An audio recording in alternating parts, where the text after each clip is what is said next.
حضرت زینب رضی اللہ تعالیٰ عنہ فرماتی ہیں کہ ایک مرتبہ ایسا ہوا ان النبی صلی اللہ علیہ وسلم دخل علیہا فزعا، اللہ کے رسول گھبرائے ہوئے ایک بار میرے پاس آئے، یقول، اور آپ یہ کہہ رہے تھے لا الہ الا اللہ۔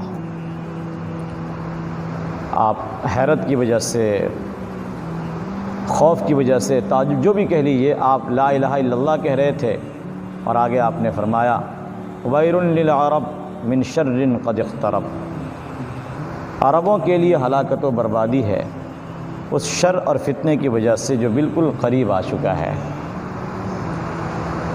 فتح الیوم من ردم یاجوج و ماجوج مثل هذه، یاجوج ماجوج کی دیوار میں سے اتنا سا کھول دیا گیا ہے، کتنا؟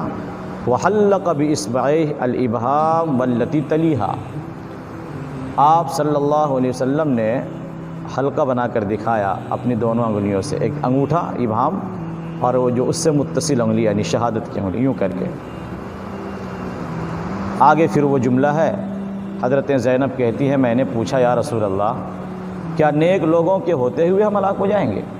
وہ جو شروع میں پڑھا گیا تھا، یاجوج ماجوج کا تذکرہ آیا ہے، دیوار کے کھل جانے کا تذکرہ آیا ہے اتنی مقدار میں۔ ہم ان چیزوں سے بحث نہیں کریں گے ابھی، یہ الگ موضوع ہے جو مستقل اپنے مقام پر آئے گا۔ یہاں جو عربوں کا نام لیا گیا ویل للعرب، عربوں کے لیے بربادی ہے، تو کیا بربادی میں صرف عرب داخل ہیں؟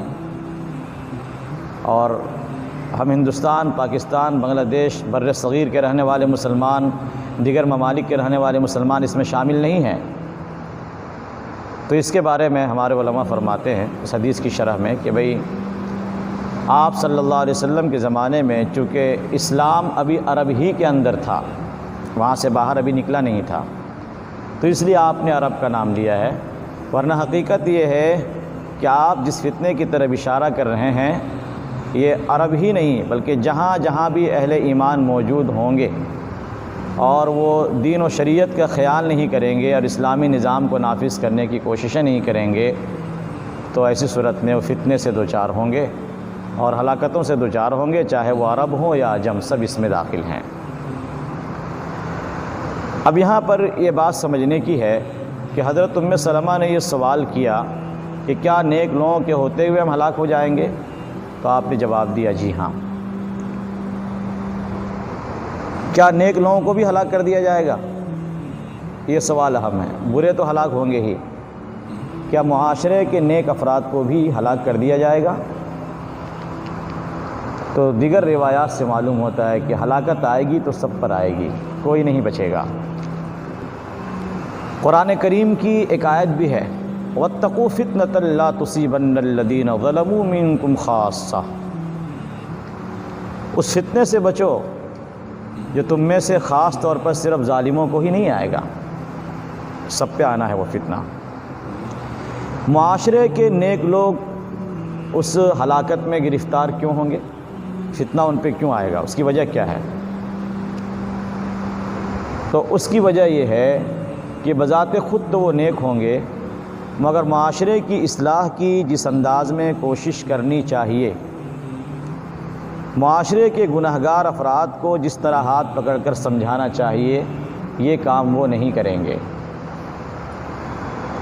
بلفظ دیگر امر بالمعروف اور اس سے آگے بڑھ کر نہی عن المنکر، منکرات سے امت کو روکنا، یہ کام بند ہو جائے گا۔ خود اپنی نماز کو اور مسجد کی حاضری کو کافی سمجھا جائے گا، اور اپنے محلوں میں گلیوں میں ساری برائیاں دیکھی جائے گی اور آنکھیں بند کر لی جائے گی۔ یوں دامن بچاتے ہوئے گزر جائیں گے کہ کون ان کے سامنے زبان کھولتا ہے، یہ لڑکے ہماری بات نہیں مانیں گے، کیا فائدہ اپنے دامن کو داغدار کرنے سے۔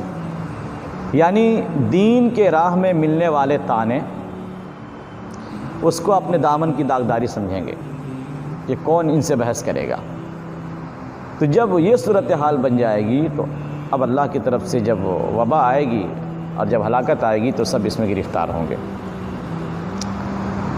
لیکن چونکہ بذات خود یہ نیک تھے، یہ بے نمازی نہیں تھے، یہ کسی گناہ میں شریک نہیں ہوتے تھے، بس اتنا جرم ان کا تھا کہ سمجھاتے نہیں تھے، بذات خود یہ نیک تھے، اس لیے کل قیامت کے دن ان کو نیکوں کی جماعت میں شامل کر کے ہی اٹھایا جائے گا۔ اس کی تائید اس روایت سے ہوتی ہے کہ اللہ کے رسول نے بتایا کہ ایک لشکر کعبۃ اللہ میں لڑائی کے ارادے سے آئے گا، حرم کے اندر لڑائی کے ارادے سے۔ یہ لشکر کون سا ہے؟ غالباً یہ وہ لشکر ہے جو حضرت مہدی کے خلاف آئے گا۔ شہر مکہ کے باہر کھلی زمین میں بیدا کہا گیا ہے حدیث کے اندر، جب اس پہاڑی کے پاس، وادی کے پاس یہ لشکر پہنچے گا اور وہاں پہ لشکر کے لوگ آرام کر رہے ہوں گے تو سارے کے سارے جو ہے زمین میں دھسا دیے جائیں گے۔ اب آپ دیکھیں کہ حضرت مہدی کے خلاف جو فوج چلے گی اس میں بہت سے وہ لوگ ہوں گے جو حضرت مہدی سے لڑنا نہیں چاہیں گے، لیکن اپنے امیر کے دباؤ میں آ کر وہ اس میں شریک ہو جائیں گے۔ تو حضرت عائشہ رضی اللہ تعالیٰ عنہ نے سوال کیا کہ یا رسول اللہ، اس جماعت میں تو وہ لوگ بھی ہوں گے جو بیت اللہ میں جنگ، لڑائی، ان چیزوں کو پسند نہیں کریں گے۔ تو آپ نے فرمایا عائشہ بات تو صحیح ہے، لیکن اللہ کا عذاب کسی کا چہرہ دیکھ کر نہیں آتا کہ بھئی چھاٹ کے ان کو بچا لو اور بروں کو ختم کر دو۔ وہ سارے کے سارے زمین میں دھسائے جائیں گے، ولیکن یبعثون علی نیاتہم، لیکن اپنی نیتوں کے مطابق ان کو وہاں سے کل قیامت کے دن اٹھایا جائے گا۔ جو حضرت مہدی سے لڑنا چاہتے تھے، جن کا ارادہ جنگ کا ہی تھا، وہ مجرموں میں شامل ہوں گے، اور جن کی نیت خالص تھی وہ مجبور تھے سیاسی دباؤ کی وجہ سے، اپنے حاکم کے دباؤ کی وجہ سے، تو اللہ تعالیٰ انہیں حضرت مہدی کے محبین، ان کے چاہنے والوں میں سے، نیک لوگوں میں سے بنا کر کل قیامت کے دن اٹھائے۔